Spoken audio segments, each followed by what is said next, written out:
নমস্কার বন্ধুরা, কি খবর সবার? তো অন্নপূর্ণা যোজনা যে পারিবারিক তথ্য সংগ্রহের ফর্ম, সেটা কিন্তু আমাদের বেরিয়ে গেছে পোর্টালে অনলাইনে। তো আমরা এখানে প্রথমেই একটা 12 পাতার ফর্ম পেয়েছি। এই 12 পাতার ফর্মটা দেখার পরে হয়তো অনেকে ভয় পেয়ে যাচ্ছে যে কি করে ফিল আপ করবো, এত জিনিসপত্র কোথায় লিখবো কি লিখবো। কোনো চিন্তার কিচ্ছু নেই, আমি তোমাদের সাথে রয়েছি।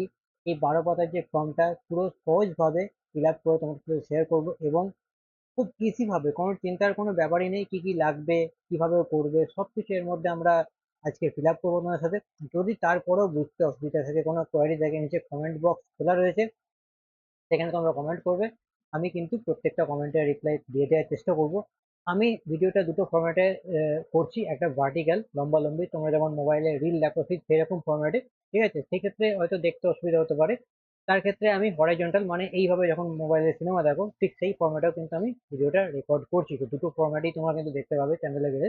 তো চলো, প্ল্যানেট এম্পায়ারের তরফ থেকে তোমরা বাংলায় যে কোনো টেকনোলজিক্যাল রিলেটেড এবং ব্লগ তো দেখতেই পাও, তার সাথে এই জিনিসটা যেটা মানুষের প্রয়োজন সেই বিষয় সম্পর্কেও কিন্তু আমি তোমাদের সাথে হেল্প করবো। তাই জন্য এই অন্নপূর্ণা যোজনা পারিবারিক তথ্য সংগ্রহের যে ফর্ম, যেটা 3,000 টাকা মানছে আমাদের সরকার আমাদেরকে সাহায্য প্রদান করবে, তো সেই ফর্মটা চলো আমরা ফিল আপ করি দেরি না করে। তো দেখো, আমি ফর্মটা খুলে নিয়েছি, অলরেডি খোলাই রয়েছে, তোমরা দেখতে পাচ্ছ। প্রথমে কে বলা হচ্ছে না, ফার্স্টেই রয়েছে যে অন্নপূর্ণা যোজনা পারিবারিক তথ্য সংগ্রহ। হ্যাঁ, এবং তার সাথে কি হচ্ছে না, প্রতিটি বিভাগ যেখানে তোমাকে টিক করতে হবে সেখানে টিক করতে হবে। ঠিক আছে, যেখানে চেকবক্সের বিকল্প নির্দেশাবলী রয়েছে, প্রত্যেকটা চেকবক্সের ক্ষেত্রে পরিষ্কারভাবে চিহ্নিত করা হয়েছে, এবং আবেদনকারী এবং যাচাইকারী কর্মকর্তাদের জন্য প্রয়োজনীয় নির্দেশাবলী প্রদান করা হয়েছে এখানে। প্রতিটি বিভাগ পূর্ণ করা বাধ্যতামূলক, এমন কোনো কিছু নয় কিন্তু এটা তোমাকে বাদ দিতে হবে, প্রত্যেকটাই কিন্তু এখানে ফিল আপ করতে হবে। এবং অনেক ক্ষেত্রে দেখবে ব্র্যাকেটে লেখা আছে যদি থাকে, সেই ক্ষেত্রে আলাদা ব্যাপার, বাকি কিন্তু প্রত্যেকটা এখানে ফিল আপ করতে হবে। প্রথমেই দেখো, আমরা যদি 1 নম্বরে আসি, সেখানে লেখা রয়েছে কি না, পারিবারিক প্রধানের নাম। ঠিক আছে, পারিবারিক যে প্রধান তোমাদের তার নাম, সেক্ষেত্রে হতে পারে তোমার বাবার নাম, বা তোমাদের ফ্যামিলির যে মেন কোনো মহিলা যদি এখানে পড়ে থাকে, তার স্বামী, তার নাম এখানে কিন্তু লিখতে হবে, পরিবারের প্রধানের নাম। ঠিক আছে, হয়ে গেল। তো এইখানে কোথায় লিখতে হবে না, পুরো নাম লিখুন, তো এই জায়গাটায় লিখবে। ঠিক আছে, রাম লেখো, বা তুমি এখানে যদি তোমার মহিলা যদি বাড়ির প্রধান হয়, তাহলে সেখানে যা আমি এখানে এখানে জাস্ট একটা ইউজ করলাম। হুম।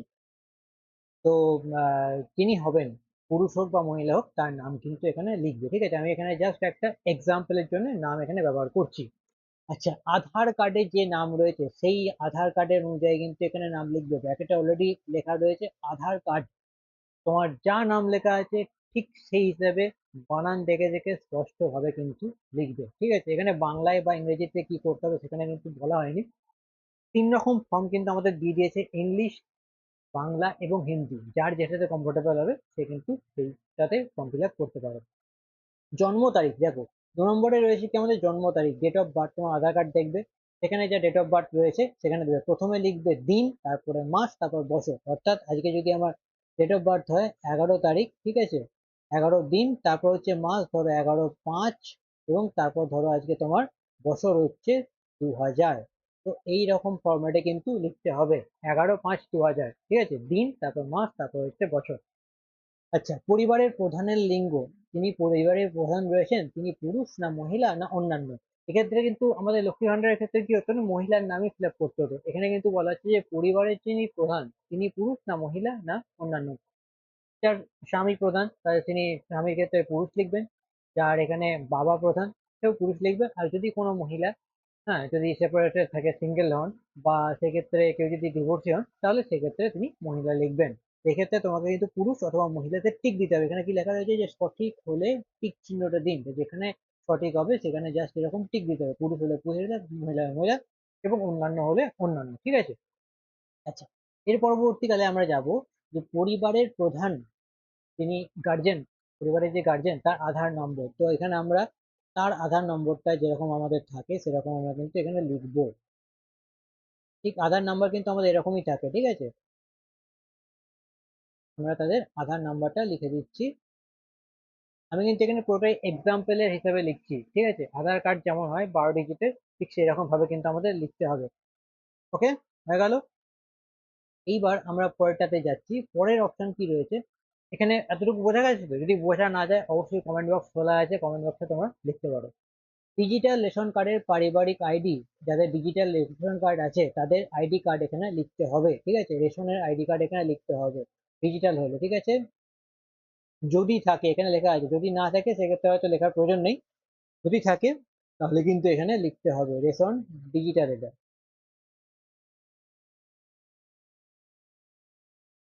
ওকে, এক সেকেন্ড।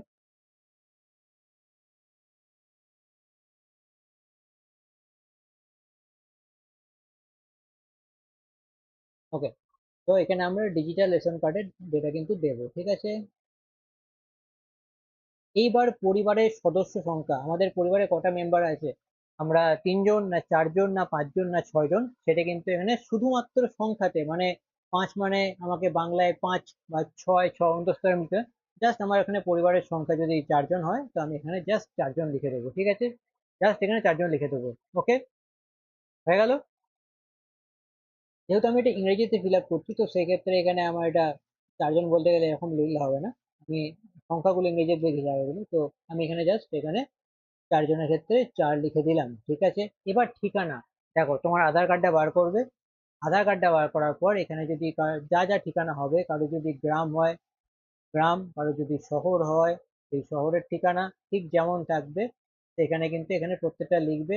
যেমন পিনকোড আছে, পিনকোড মেনশন করবে, থানা মেনশন করবে, ঠিক আছে, পোস্ট অফিস মেনশন করবে, সবকিছু সম্পূর্ণ স্থায়ী ঠিকানা, এখানে আমি থাকি সেই স্থায়ী ঠিকানা কিন্তু এখানে সবকিছু দেবে, পোস্টও থাকবে এখানে, ঠিক আছে, পোস্ট থাকবে, জেলা থাকবে, ওকে, সবকিছু থাকবে, A to Z কিন্তু এখানে সম্পূর্ণ দেবে। এবার যোগাযোগের নম্বর, কোন নম্বরে তোমাকে ফোন করলে পাবে, বিশেষ করে পরিবারের প্রধান, যিনি পরিবারের মেন, তার মোবাইল নম্বরের সঙ্গে আধার কার্ডের যে নাম্বার লিঙ্ক করা রয়েছে, ঠিক আছে, সেই নাম্বারটা দিলে সব থেকে বেশি সুবিধা, এখানে মেনশন করে দিয়েছে বিশেষত পরিবারের প্রধানের আধার নম্বর সংযুক্ত মোবাইল নম্বর। তো আমি যদি বলি আজকে আমার যে এইটা হচ্ছে আমার নাম্বার, তো সেই নাম্বারটা এটা যেটা আধার কার্ডের সঙ্গে রয়েছে সেটা কিন্তু এখানে মেনশন করে দেবে, ঠিক আছে, হয়ে গেল, বোঝা গেছে, খুবই ইজি এখনো পর্যন্ত। আচ্ছা, এবার আমরা 9 নম্বর পয়েন্টে আসছি। 9 নম্বর পয়েন্ট আমাদের কি কি করতে হবে, যে নাম, জন্ম তারিখ, লিঙ্গ, পরিবারের প্রধানের সঙ্গে সম্পর্ক, আধার নাম্বার, পরিবারের সকল সদস্যের ডিটেল এখানে আমাদের বুঝতে হবে, এবং কে কে এখানে অন্নপূর্ণা যোজনার জন্য আবেদন করছে তার পাশে টিক মারতে হবে। 5 বছরের নিচে যদি কোনো মেম্বার থাকে তার এখানে কোনো জিনিসপত্র দেবার দরকার হবে না, ঠিক আছে। এইবার এখানে কি হচ্ছে না, প্রথমেই রয়েছে আমাদের পরিবারের প্রধান, HOF, ঠিক আছে, এই হেড অফ ফ্যামিলি, তার নামটা আমরা এখানে লিখবো, তার নামটা আমরা এখানে লিখবো, ঠিক আছে, হয়ে গেল, ইনি হচ্ছে পরিবারের প্রধান, হয়ে গেল। এইবার পরিবারের যে সদস্যগুলি রয়েছে তাদের আমরা ডিটেল ঘুরবো। এবার ধরো এখানে আমরা কি করছি, পরিবারের সদস্য, ঠিক আছে, তো এখানে ধরো আমরা একজনের নাম লিখলাম, তার জন্ম তারিখ দিলাম 01/05/2000, ঠিক আছে, হয়ে গেল, তার লিঙ্গ হচ্ছে মহিলা দেবো, ওকে। এবার পরিবারের সঙ্গে সম্পর্ক, সেটা আমি এখানে হাজবেন্ড বা স্বামী দিয়ে দিলাম, তার আধার নম্বর আমি এখানে দিয়ে দিলাম, ঠিক আছে, যেমন আধার কার্ডে আধার নম্বর রয়েছে ঠিক সেই রকম কিন্তু আমরা জিনিসপত্র এখানে লিখে দেবো। এইবার ইনি তো বাড়ির মহিলা, 25 বছরের উপরে কিন্তু 60 বছরের নিচে, তিনি কিন্তু অন্নপূর্ণা যোজনার জন্য আবেদন করছে, তো আমরা এখানে হ্যাঁতে টিক দেবো, ঠিক আছে, এখানে কিন্তু দেবো না, কারণ ইনি পুরুষ, ইনি অন্নপূর্ণা ভান্ডার পাবেন না, তো যিনি মহিলা রয়েছে সেখানে কিন্তু আমরা হ্যাঁ দেবো। এইবার হয়ে গেল। আমরা যদি সেকেন্ড আসি, সেকেন্ডে আসা যাওয়ার পর আমরা দেখছি এখানে যে আর একজন পরিবারের সদস্যের নাম এখানে চাইছে। ধরো আমার এখানে একজন আর একটা মেয়ে রয়েছে, ঠিক আছে, তো এখানে তার নাম লিখলাম, তার জন্ম তারিখ ধরো আমরা এখানে দিচ্ছি 01, এখানে আমি কিছু ফর এক্সাম্পল দিচ্ছি, এখানে যেন আবার কেউ তারিখ ডেট এগুলো দেখে আবার কেউ বিচার করতে বসো না, আমি এখানে জাস্ট এক্সাম্পলের জন্য র্যান্ডম জিনিসপত্র বসাচ্ছি, ঠিক আছে। তো তার বয়স যদি 25 বছরের উপরে হয়, এখানেও আমি মহিলা লিখে দেবো, ঠিক আছে, সেও কিন্তু অন্নপূর্ণা ভান্ডার পাবে, ঠিক আছে, তো সেই ক্ষেত্রে কিন্তু আমরা এখানেও হ্যাঁ দেবো, ওকে। এখনো এই সদস্য দুইটা এখানে শেষ হয়নি, এবার পরিবারের সঙ্গে প্রধানের সাথে যার সম্পর্ক, তো আমার বাবা, পরিবারের যে প্রধান আছে সে আমার বাবা, ঠিক আছে, হয়ে গেল। এইবার এখানে আমরা আবার আধার নম্বর দিয়ে দেবো 1 2 3 4, ঠিক আছে। ঠিক এরকম ভাবে কিন্তু আমরা জিনিসটা এখানে এক্সাম্পলের তরফ থেকে দিয়ে দিচ্ছি। এবার সদস্য সংখ্যা 3 নম্বর। 3 নম্বর সদস্য সংখ্যা ধরো আমার ছেলে, ঠিক আছে। তো এখানে আমরা ছেলের জিনিসপত্র দিচ্ছি। ওকে, লিঙ্গ এখানে পুরুষ, ঠিক আছে। আচ্ছা, হয়ে গেল। তার আধার নম্বর দিয়ে দিলাম এবং পিতা বা বাবা একই ব্যাপার, আমরা বাবাই লিখছি এখানে, যেহেতু ওখানে বাবা লিখেছিলাম। সে কিন্তু অন্য কোনো নাম্বারটা পাবে না, এখানে টিক দেবো না। এইরকমই পরিবারে যদি আরো মেম্বার থাকে তাদের ডিটেল দেবো, এবং যদি তারা এখানে 60 বছরের মধ্যে হয় তাহলে আমরা অন্নপূর্ণা ভান্ডার যদি আরো কোনো মহিলা থাকে টিক দেবো, পুরুষ হলে কিছু করবো না, ঠিক আছে। যদি সেটা 5 বছরের নিচে কোনো কেউ ব্যক্তি থাকে, কোনো বাচ্চা থাকে, কোনো শিশু থাকে, তার ক্ষেত্রে তার আধার কার্ডের ডিটেল দেওয়ার দরকার হবে না। জিনিসটা আরেকবার বুঝিয়ে দিই আমি। প্রথমে পরিবারের প্রধানের নাম আমি দিয়েছি, তারপর সদস্য সংখ্যা 1, তার ডিটেল, সে মেয়ে পাবে, হাতে টিক মেরেছি। সদস্য সংখ্যা 2, সে মেয়ে, সে অন্নপূর্ণা ভান্ডার পাবে, তো সেখানেও আমরা কিন্তু এখানে জিনিসপত্র এখানে তার ভরে দিয়েছি, ঠিক আছে। এইবারে আমরা পরেরটাতে চলে আসছি, 10 নম্বর পয়েন্ট, পরিবারের প্রধান এবং পরিবারের সকলে প্রাপ্তবয়স্ক সদস্যের সেভিংস অ্যাকাউন্ট, ঠিক আছে, নগদ অর্থ স্থানান্তরের জন্য এখানে জিনিসপত্র দিতে হবে। ডিবিটি ক্রেডিট করার জন্য, মানে আধার কার্ডের সঙ্গে ব্যাংক অ্যাকাউন্ট লিঙ্ক আছে, ডিবিটি লিঙ্ক আছে, সেই রকম ব্যাংক অ্যাকাউন্টের ডিটেল কিন্তু এখানে আমাদের দিতে হবে। কেন দিতে হবে? এই অ্যাকাউন্টের এগেনস্টে আমাদের টাকা আসবে। তো এই ক্ষেত্রে পরিবারের সমস্ত সদস্য যারা আছে তাদের ডিটেল কিন্তু আমাদের করতে হবে, ঠিক আছে। আচ্ছা, HOF, সেখানে আমরা কিন্তু এখানে ঠিক একইভাবে রামের ডিটেল দিয়ে দিলাম। ওকে, তার রামের 1 2 3 4 আমার এখানে যদি ব্যাংক অ্যাকাউন্টের নাম্বার দিয়ে দিলাম। ওকে, অ্যাকাউন্ট নাম্বার, মানে এখানে ব্যাংক চেয়েছে, সরি, এখানে তো ব্যাংক, ধরো আমার SBI তে ব্যাংক, তো আমি SBI লিখে দিলাম। এখানে যদি আমার অ্যাকাউন্ট নাম্বারের এগেনস্টে চাই, অ্যাকাউন্ট নাম্বার দিয়ে দিলাম। ওকে, অ্যাকাউন্ট নাম্বার হয়ে গেল। IFC নাম্বার যদি আমার SBI তে এরকম দেখবে একটা নাম্বার আছে নিজের অ্যাকাউন্ট খুলে, হ্যাঁ, তো এরকম জিনিসটা আমরা দিয়ে দেবো। IFC number. সদস্য সংখ্যা 2, যদি আমার অন্য কেউ হয় তাহলে আমি তার ডিটেল এখানে, সেও SBI তে হোক বা ইউকোতে হোক বা কারোর PNB তে হতে পারে, ঠিক আছে, PNB তে হতে পারে, হোয়াটএভার, যে কোনো অ্যাকাউন্ট যারই যেখানে আসুক সেখানে কিন্তু সেই অ্যাকাউন্ট নাম্বারটা দেবে, এখানে অ্যাকাউন্ট নাম্বার দেবে, ঠিক আছে। এখানে অ্যাকাউন্ট নাম্বার আমরা দিয়ে দিলাম, IFC নাম্বার কিন্তু আমরা এখানে দিয়ে দিলাম, ঠিক আছে। IFC নাম্বার এখানে আমরা দিয়ে দেবো এরকম ভাবে। ঠিক সদস্য সংখ্যা 3, যদি মহিলা থাকে তার ডিটেল, পুরুষ থাকে, এরকম ভাবে আমরা ডিটেল দিয়ে দেবো। অবশ্যই ব্যাংক অ্যাকাউন্টের সঙ্গে ডিবিডি লিঙ্ক আছে, এটা কিন্তু আমাদের দেখতে হবে। ডিবিডি, যদি ডিবিডি না থাকে তাহলে কিন্তু আমাদের হবে না। আধার সংযুক্ত, এই আধার কার্ডের সঙ্গে আধার লিঙ্ক আছে সেরকম অ্যাকাউন্ট কিন্তু আমাদের দিতে হবে ব্যাংক অ্যাকাউন্টের সঙ্গে। ওকে, হয়ে গেল। আচ্ছা, ঠিক এরকম যতগুলো সদস্য, 5টা সদস্যর কলম দেওয়া আছে, তাদের আমরা ডিটেল পত্র এখানে দিয়ে দেবো, ঠিক আছে, একটা ফর্মে 5 জন সদস্য। এইবার আমরা কি করবো না, এখানে এপিক নাম্বার, মানে ভোটার কার্ডে দেওয়া একটা নাম্বার থাকে, সেই এপিক নাম্বারটা আমাদের দিতে হবে, ঠিক আছে। সকল প্রাপ্তবয়স্ক ভোটার তালিকা অংশ নাম্বার সহ নিজের ভোটার কার্ড বার করবে, এখানে এপিক নাম্বারটা দিয়ে দেবে, ঠিক আছে। এপিক নাম্বার দিয়ে দিলে বিধানসভা ক্ষেত্রের অংশ নাম্বার ওর মধ্যেই পেয়ে যাবে, তোমার ভোটার কার্ডের ওখানেই দিয়ে থাকে যে কত নম্বর, হ্যাঁ, 200 বা 100, ঠিক আছে, বা 294টা আমাদের বিধানসভা আছে, 295টা, নাকি 96, নাকি 50, এই জিনিসগুলো কিন্তু আমাদের এখানে লিখতে হবে অংশ নম্বর, ঠিক আছে। এক্ষেত্রেও তাই, এখানে আমাদের ভোটার কার্ডে সেই এপিক নাম্বারটা দিতে হবে, ভোটার কার্ড বার করবে পেয়ে যাবে ওখান থেকে সম্পূর্ণ। তারপর বিধানসভা অংশের ক্ষেত্রে কিন্তু ঠিক সেরকম 100 200 যেমন থাকবে ঠিক সেরকম কিন্তু এখানে দিতে হবে প্রত্যেকটা, যতগুলো মেম্বার আমাদের আছে প্রত্যেকটা মেম্বারের ক্ষেত্রে। হয়ে গেল, খুব ইজি। বুঝতে অসুবিধা হলে কিন্তু কমেন্ট বক্সে কমেন্ট করতে হবে, আমি কিন্তু যতটা চেষ্টা করবো সমস্ত কিছু উত্তর দিয়ে দেবো, ঠিক আছে। 12 নম্বরে চলে আসি। 12 নম্বরের ক্ষেত্রে আমরা কি কোন ক্যাটাগরিতে পড়ি, ঠিক আছে, জাতিগত, যেটা আমাদের OBC না SC না ST, না আমরা PVTV, কোন ভাবে আমরা কোথায় পড়ছি, যে জেনারেল হবে সে অসংরক্ষিত হতে দেবে, ঠিক আছে। হয়ে গেল।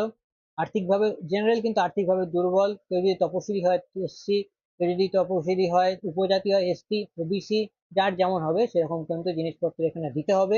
ঠিক আছে, প্রযোজ্য শংসাপত্র, জাতিগত দুর্বলতা, এই সমস্ত ডিটেল কিন্তু তোমাদের এগুলো শংসাপত্র প্রদান করতে হবে। যার যেটা এসসি সার্টিফিকেট থাকলে সার্টিফিকেট কিন্তু তোমাদের এখানে কিন্তু দিয়ে দিতে হবে, ঠিক আছে, সার্টিফিকেট মাস্ট। আচ্ছা, রেশন বা খাদ্য সঠিকভাবে চিহ্নিত। আচ্ছা, তোমার ডিজিটাল রেশন কার্ড আছে কিনা তার ডিটেল এখানে দিতে হবে, যদি থাকে হ্যাঁ, যদি না থাকে তাহলে না, এতে টিক দেবে, ঠিক আছে। আচ্ছা, যদি হ্যাঁ হয় তবে কার্ডের ধরন কেমন। যদি তোমার ডিজিটাল রেশন কার্ড থাকে তাহলে কিরকম ধরনের রেশন কার্ড তুমি ব্যবহার করো, তোমার রেশন কার্ড খুলবে, তার মধ্যে ক্যাটাগরি দেওয়া থাকবে, সেই ক্যাটাগরি এগেনস্টে কিন্তু এখানে তোমরা টিক মারবে, জাস্ট টিক, ঠিক আছে।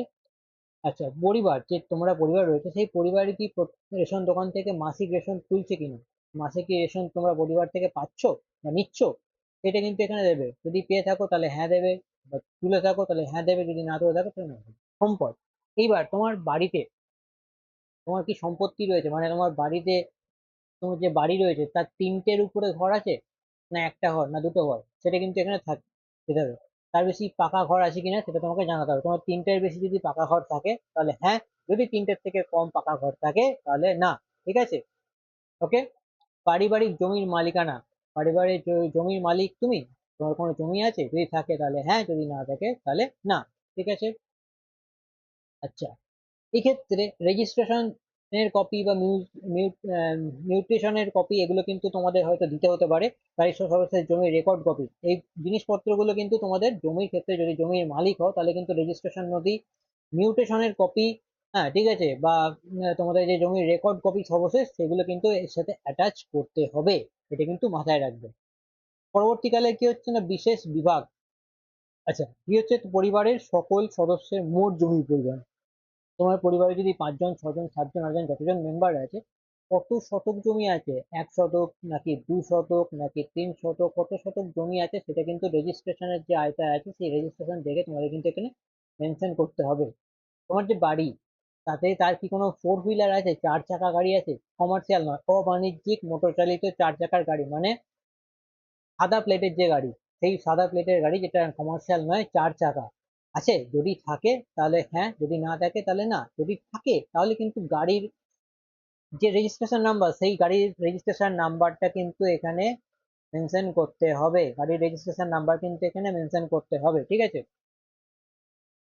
আচ্ছা, গাড়ি, জিপ, ট্রাক্টর, এখানে যাই হোক, গাড়ি হোক, জিপ হোক, ট্রাক্টর হোক, এখানে অন্তর্ভুক্ত হবে। যদি হয় তাহলে এখানে মডেল নাম্বার, এখানে গাড়ির মডেল নাম্বারটা কিন্তু এখানে মেনশন করতে হবে, গাড়ির মডেল নাম্বার এখানে মেনশন করতে হবে, ঠিক আছে। গাড়ি কটা আছে, একটা, দুটো, তিনটে, চারটে, কটা গাড়ি আছে এটাও কিন্তু এখানে মেনশন করতে হবে। ওকে, মিটে গেল, ইজি। পরবর্তীকালে আমরা আসি পারিবারিক সদস্যের স্বাস্থ্য বীমা, পরিবারের যারা হেলথ ইন্স্যুরেন্স, সরকারি হেলথ ইন্স্যুরেন্স হোক বা প্রাইভেট হেলথ ইন্স্যুরেন্স হোক, সেটা কিন্তু তোমাদের এখানে দেখাতে হবে।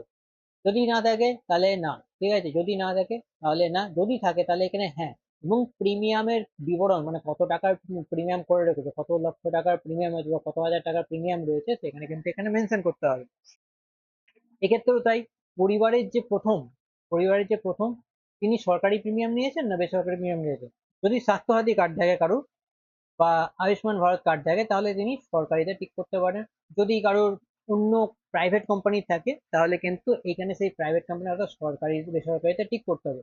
বিমা কত টাকা, আমাদের যে স্বাস্থ্যসাথী রয়েছে 5 লাখ করে দেবো, ঠিক আছে। যদি তার বেশি অনেকের থাকে তাহলে আমার কারো 10 লাখ হতে পারে, কারো 1 CR 1 কোটি হতে পারে, সে কিন্তু এখানে প্রিমিয়ামটা কিরকম ধরনের প্রিমিয়াম, মানে প্রিমিয়ামের যে নাম সেটা দিতে হবে, কিরকম কেয়ার নাকি হোয়াট এভার, সেই জিনিসটা এখানে মেনশন করতে হবে। সদস্য এক, তিনিও কি সরকারি না বেসরকারি, তার কি প্রিমিয়াম অ্যাকাউন্টের প্রিমিয়ামের যে কত, সেটা 5 লাখ নাকি 1 কোটি, সেটা এখানে দিতে হবে। সরকারি না বেসরকারি সেটা দিতে হবে। কিরকম ধরনের প্রিমিয়াম সেটাও দিতে হবে এখানে, ঠিক আছে, কিরকম ধরনের প্রিমিয়াম সেটা এখানে মেনশন করতে হবে। ঠিক তেমন 3 নম্বর, 4 নম্বর প্রত্যেকের ক্ষেত্রে এরকম কত টাকার সেটা এখানে কিন্তু মেনশন করতে হবে। আমি ফর এক্সাম্পল 5 লাখ থেকে 5 কোটি, ঠিক আছে, সেটা মেনশন করতে হবে। কিরকম কেয়ার নাকি XYZ যাই হয় না কেন সেটা কিন্তু এই প্রিমিয়ামের বিবরণের এখানে কিন্তু মেনশন করতে হবে। সিম্পল ব্যাপার, বোঝা গেল। আচ্ছা, হয়ে গেল। এবার আয়, পরিবারের কিরকম ধরনের তোমরা আয় করো, কোনো সদস্য কি আয়কর বা পেশাগত ট্যাক্স দিচ্ছে, যদি থাকে তাহলে হ্যাঁ, যদি না থাকে তাহলে না, ঠিক আছে। আচ্ছা, পরিবারের সদস্যদের প্যান কার্ড যদি থাকে, যদি প্যান কার্ড থাকে, যে হ্যাঁ আমার প্যান কার্ড আছে, তাহলে এখানে উল্লেখ করতে হবে। তাহলে পরিবারের প্রথম জনের নাম, প্যান নাম্বার, সেকেন্ড জনের নাম প্যান নাম্বার, মানে হচ্ছে এখানে রাম, রামের প্যান নাম্বার এখানে, হ্যাঁ, এরকম, ঠিক আছে। এখানে সদস্য সংখ্যা 2 হচ্ছে সীতা, সীতার প্যান নাম্বার হচ্ছে এখানে, ঠিক আছে। এখানে সদস্য সংখ্যা 3 যদি হয় এখানে, তার প্যান নাম্বার হচ্ছে এখানে, ঠিক আছে। হলো, সিম্পল ব্যাপার, বোঝা গেছে। প্রথমে হচ্ছে পরিবারের প্রথম যিনি আছেন তার নাম দেবো, তার প্যান নাম্বার দেবো, সদস্য সংখ্যা 2 এর নাম দেবো, প্যান নাম্বার দেবো, সেকেন্ডের নাম দেবো, প্যান নাম্বার দেবো, ঠিক আছে। সিম্পল ব্যাপার, প্রথমে প্যান নাম্বার, তার নাম, তারপর প্যান নাম্বার, একদম ইজি, ঠিক আছে। পরবর্তীকালে আমরা আসি কর্মক্ষেত্রের ধরন, পরিবারের যারা রয়েছে তারা কি কাজ করে, কি জব করে, সরকারিতে কাজ করে না বেসরকারিতে জব করে, নাকি কোনো ব্যবসায়ী, ব্যবসার মালিক, নাকি আংশিক পার্ট টাইম কাজ করে, নাকি কোনো কারিগরি শিল্পী, কৃষক, নাকি পরিযায়ী শ্রমিক, নাকি বেকার, নাকি অন্যান্য, কি ধরনের কাজ করে তার ডিটেল কিন্তু এখানে দিতে হবে, সবচেয়ে উপযুক্ত ঘরে, উপযুক্ত ঘরে, যদি না টিক দিতে হবে, যদি থাকে প্রয়োজনীয় নথি এবং স্বঘোষণা জমা দিতে হবে, যদি যদি সরকারি তুমি কাজ করো ডিটেল তোমাকে দিতে হবে, ব্যবসা করো তার ডিটেল এখানে দিতে হবে, ঠিক আছে। এখানে সেই জায়গায় কিন্তু তোমাদের টিক মারতে হবে, জাস্ট টিক, এরকম টিক দিতে হবে, ওকে। এটা হচ্ছে পরিবারের যে প্রধান, অর্থাৎ হচ্ছে রামের পরিবারের প্রধান এখানে, ঠিক আছে। তারপর আমরা দুয়ে গেলাম, ধরি আমরা এখানে, এখানে সেকেন্ড রয়েছে অন্নপূর্ণা, এখানে লেখার দরকার নেই, আমি জাস্ট বোঝার ক্ষেত্রে দিচ্ছি, এখানে জাস্ট টিক নিতে হবে, তিনি কি বেসরকারি, নাকি তার ব্যবসা আছে, নাকি তিনি বেকার, নাকি তিনি অন্যান্য কি করে, সেখানে যে কোনো একটাই দিতে হবে, ঠিক আছে। একটাতে আমাদের এখানে জাস্ট দিতে হবে টিক, একটা টিক দিতে হবে, ওকে। এখানে ঠিক পরিবার সদস্য 3 নম্বর, যদি এটা আমার গণেশের ধরি, তাহলে এখানে গণেশ কি কাজ করে, বেকার, বেকার ছেলে বাড়িতে বসে আছে, নাকি এখানে যে 4 নম্বরে কি রয়েছে লক্ষ্মী, ঠিক আছে, সে যদি এরকম এখানে, হ্যাঁ, কিছু একটা করে অন্যান্য, সেক্ষেত্রে তার ডিটেল কিন্তু আমাদের ঘুরতে হবে, পুরো ডিটেল এখানে দিতে হবে, ঠিক আছে। জাস্ট এখানে টিক মারতে হবে যে সে কাজ করে, আর কিছু এখানে ডিটেল কিন্তু আমাদের চাইনি, ওকে। হয়ে গেল, এই পয়েন্টটা বোঝা গেল, ওকে। এইবার আমরা পরবর্তী জায়গায় চলে আসি, যেখানে হচ্ছে ওকে, এটা হয়ে গেল 5 জন মেম্বার, ওকে। এর পরবর্তী অংশ পরিবারের শিক্ষিত প্রাপ্তবয়স্কদের সংখ্যা এবং পরিবারের অশিক্ষিত প্রাপ্তবয়স্কদের সংখ্যা, পরিবারের শিক্ষিত মানুষ কতজন আছে, কতজন আছে, এবং পরিবার অশিক্ষিত কতজন কতজন আছে, সেটা কিন্তু এখানে লিখতে হবে। যদি 2 জন পড়াশোনা জানে, 2 জন পড়াশোনা জানে না, সেক্ষেত্রে লিখতে হবে এখানে সংখ্যায় লিখবে, ব্যাস, তাহলেই হয়ে গেল। সকল প্রাপ্তবয়স্ক শিক্ষিত সর্বোচ্চ শিক্ষাগত যোগ্যতা প্রদান করবে, লাস্ট কত দূর পড়েছে এখানে সেটা লিখতে হবে। প্রথম, তিনি শিক্ষিত না সর্বোচ্চ শিক্ষাগত যোগ্যতা, কেউ যদি এখানে গ্র্যাজুয়েট হয় তাহলে তা এখানে গ্র্যাজুয়েট লিখবে, কেউ যদি এইচএস হয় এইচএস লিখবে, কেউ যদি মাধ্যমিকে পাস করা হয় তাহলে তাই এখানে লিখবে, ঠিক আছে। কেউ যদি এখানে বিএ পাস করে থাকে বিএ লিখে দেবে, ঠিক আছে, সিম্পল ব্যাপার। এক্ষেত্রেও তাই, শিক্ষিত যদি হয় তাহলে এখানে সেই জিনিসপত্র লিখে দেবে, যদি না হয় তাহলে এখানে, যদি অশিক্ষিত হয় তাহলে স্কুল কতদূর গেছিল বা যায়নি সে এখানে লিখে দেবে, ওকে।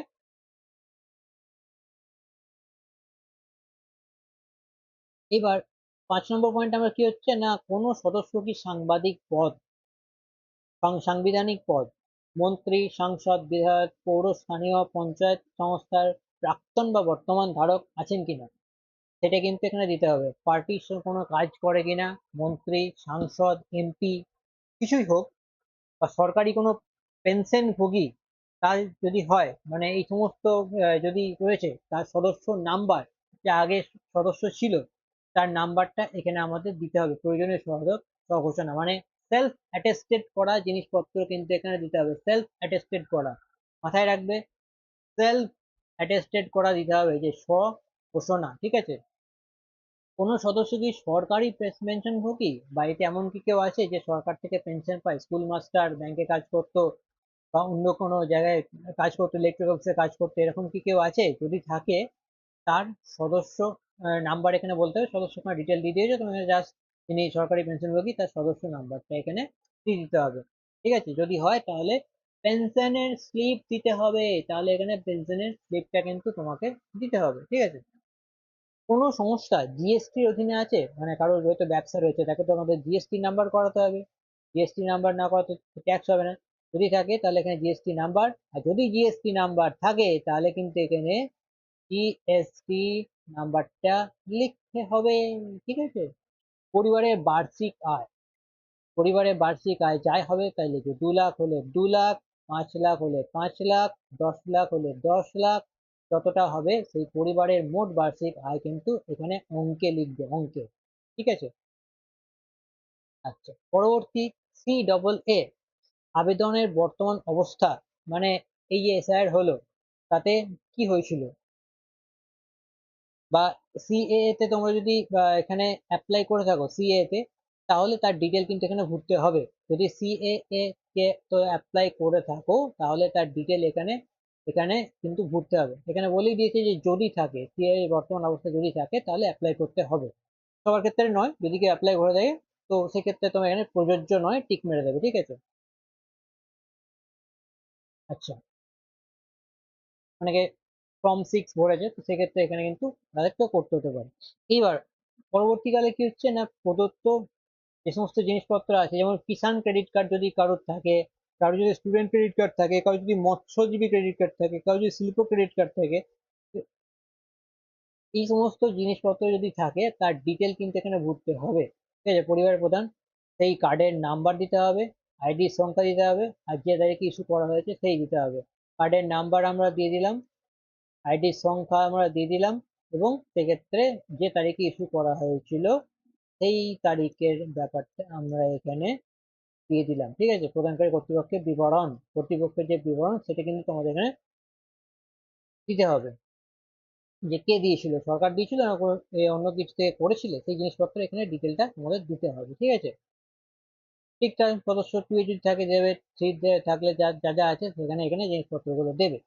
আচ্ছা, যদি SIR 2026-এর নাম বাদ পড়ে তবে সেই মামলাটা ট্রাইব্যুনালে বিচারাধীন কিনা।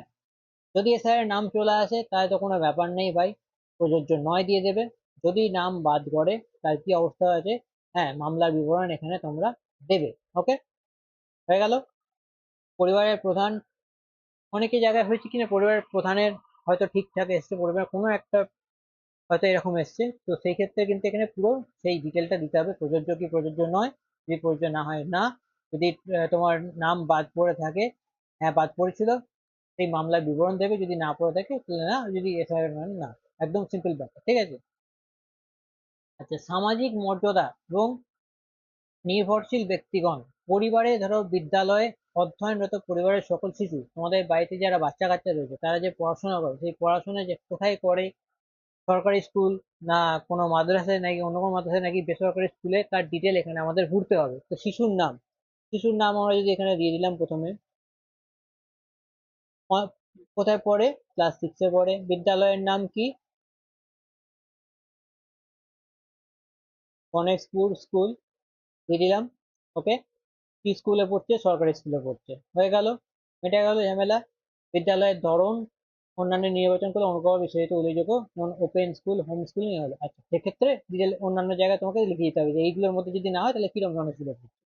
আবার দেখা যাচ্ছে যে পরবর্তী শিশু যেটা রয়েছে সে হচ্ছে, সে একটা দেখা গেল, হ্যাঁ, সেন্ট পলে পড়ছে, আমি এক্সাম্পল দিলাম এখানে। ঠিক আছে।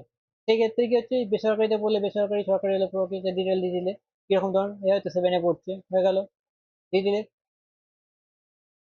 হয়ে গেল। ঠিক সেরকম ভাবেই ডিটেল এখানে তোমরা দিয়ে দিলে।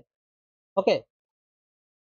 আচ্ছা, আমাদের যে বাচ্চা কাচ্চা আছে তাদেরকে আমরা টিকা দেওয়া থাকি, এই টিকাটা কিরকম ধরনের টিকা, আমরা কি টিকা দিয়েছি, টিকা সম্পন্ন হয়ে গেছে না টিকাকরণ হয়নি, তার ডিটেলটা কিন্তু এখানে দিতে হবে। যেমন যদি হয় তাহলে টিকাকরণ কার্ড, আইডি কার্ড, এগুলো দিতে হবে। শেষ টিকা কবে নেওয়া হয়েছিল, তার তারিখ, তার কার্ড, সমস্ত ডিটেল কিন্তু তোমাদের দিতে হবে। ঠিক আছে, বোঝা গেছে, একদম বোঝা গেছে জিনিসটা, যতগুলো বাচ্চা কাচ্চা থাকবে তাদের। পরবর্তীকালে সরকারি কোনো প্রকল্পের আওতায় আছো কিনা সেই ডিটেল তোমাদের এখানে দিতে হবে, এবং মানে সরকারি কোনো প্রকল্পের মাধ্যমে অলরেডি ডিবিডি লিঙ্ক রয়েছে এরকম কোনো জিনিসপত্র পাচ্ছ কিনা, পরিবারের প্রধান পাচ্ছে কি পাচ্ছে না, প্রকল্পের নাম, আপনি এই প্রকল্প থেকে নিজে, আপনি কি এই প্রকল্প নিজে থেকে নিজেকে, আচ্ছা, প্রত্যাহার করতে চান, মানে যেটা অলরেডি পাচ্ছ সেটা একটু প্রত্যাহার করতে চাও কি চাও না, সেটা এখানে ডিটেল দিতে হবে। যদি হয় তাহলে এখানে কিন্তু প্রকল্প থেকে বেরিয়ে আসতে গেলে ওখানে টিক দিয়ে দেবে, প্রকল্প থেকে তুমি পেয়ে যাবে, মানে বেরিয়ে যাবে। ঠিক আছে, সেই প্রকল্পের ডিটেল আর প্রত্যাহার করতে চাও কি চাও না সেই ডিটেল এখানে দিতে হবে। যদি আমার মনে হয় না এখানে প্রকল্পের যদি কিছু পেয়ে থাকে তবে দিতে হবে, আশা করি মনে হয় না দেওয়ার প্রয়োজন হবে, কারণ এখানে এটা কি হচ্ছে যে প্রকল্প থেকে বেরিয়ে আসার জন্য ডিএল পত্র চেয়েছে, তবুও এটা আমি বলবো যে যেগুলো দরকার আছে সেগুলো কিন্তু দিয়ে দেওয়াই ভালো, ঠিক আছে। আচ্ছা, হলো সদস্য, প্রত্যেকটা সদস্যের এখানে ডিটেল তোমরা দিয়ে দেবে, প্রত্যেকটা সদস্য এক সদস্য দুই করে এখানে প্রত্যেকটা 5টা মেম্বারের জন্য ঘর দেওয়া আছে। এইবার বাদ দেওয়া হলে কারণ অফিসার কর্তৃক পূর্ণ কেন বাদ দেওয়া হচ্ছে সেই ডিটেল পত্র এখানে দেবে, ঠিক আছে। আচ্ছা, অফিসার কর্তৃক পূরণে এটা তোমাদের কিচ্ছু নাই, এটা অফিসাররা করবে, এটা কিন্তু অফিসার কর্তৃক অফিসাররা করবে, ঠিক আছে। আচ্ছা, ঘোষণা সম্মতি, আমি এই মর্মে ঘোষণা করছি যে প্রদত্ত সমস্ত তথ্য আমার জ্ঞান ও বিশ্বাস অনুযায়ী সম্পূর্ণ সঠিক তথ্য প্রদান করে আমি সকল সহায়ক নথি প্রদান করছি, উপরে উল্লেখিত কোনো মানদণ্ড বাদ যায়নি, আমি অবগত যে আমার প্রদত্ত কোনো তথ্য মিথ্যে নয়, আমি যে ডেটা দিয়েছি সব তথ্য সংক্রান্ত সুবিধা সহ বন্ধ হয়ে যেতে পারে যদি এরকম তোমাদের সামাজিক সুরক্ষা বন্ধ হয়ে যায় যদি কোনো ভুল থাকে। এইখানে হবে নিজের সই, ঠিক আছে, নিজের, এখানে নিজের সই দেবে, ঠিক আছে, হয়ে গেল। আমি সম্মত, ইয়েস অবশ্যই টিক করতে হবে। এই ফর্মটি যাচাইয়ের যোগ্য, এই যে হ্যাঁ যাচাইয়ের যোগ্য, সম্মত হয়ে গেলাম, হয়ে গেল। এখানে নির্দেশনা তো কিছু আপাতত নেই। তো এটা হলো একদম বিশেষ পরিবার বলতে এমন একদল ব্যক্তি বোঝায় যার সাথে একসঙ্গে বসবাস করেন এবং একই রান্নাঘর থেকে খাবার গ্রহণ করেন। তো এই হচ্ছে পরিবারের ডেফিনেশন এখানে দেওয়া আছে। এইবার এই যে বাকি অংশটুকু রয়েছে এটা আমাদের যিনি যারা সরকারি অফিসার থাকবেন তারা এখানে এই জিনিসটা ব্যবহার করবেন, এখানে আমাদের কিছু করবার দরকার নেই, ঠিক আছে, কারণ এটা সরকারি ব্যবহারের জন্য, ঠিক আছে। অতএব আমি সুপারিশ করছি। ব্যাস, এখানে একটা চিঠি দেওয়া রয়েছে, অন্নপূর্ণা পারিবারিক ভাবে প্রতিবেদন, ব্যাস। আপাতত এইটুকুই 13 পাতার ফর্ম বলতে গেলে, যেহেতু এই অপশনটা আমাদের করার দরকার নেই সরকারি ব্যবহারের জন্য। এই হচ্ছে পুরো ডিটেল, খুবই ইজি, একটু মানে ভরকে যাওয়ার কিছু নেই, যা জিনিসপত্র এখানে চেয়েছে সেই জিনিসপত্রগুলো হাতে রাখলেই খুব ভালোভাবে ফর্মটা ফিল আপ হয়ে যাবে। তো মোটামুটি সব আমি বুঝিয়ে দেওয়ার চেষ্টা করলাম, তবুও যদি যাদের সমস্যা হচ্ছে বুঝতে নিচে কমেন্ট বক্সে জানাও, আমি কিন্তু কমেন্ট বক্সে পুরো ডিটেল জিনিসটা বলে দেবো। তো ব্যাস, আজকে ভিডিওতে এইটুকুই। যদি ভিডিওটা ভালো লাগে অবশ্যই ভিডিওটাকে তোমাদের বন্ধুদের শেয়ার করে দাও, যাদের ফর্ম ফিল আপ করতে অসুবিধা তাদের কাছে তাদের শেয়ার করে দাও। দেখা হচ্ছে আবার একটা নতুন ভিডিওতে, ততক্ষণ ভালো থেকো, চলো টাটা।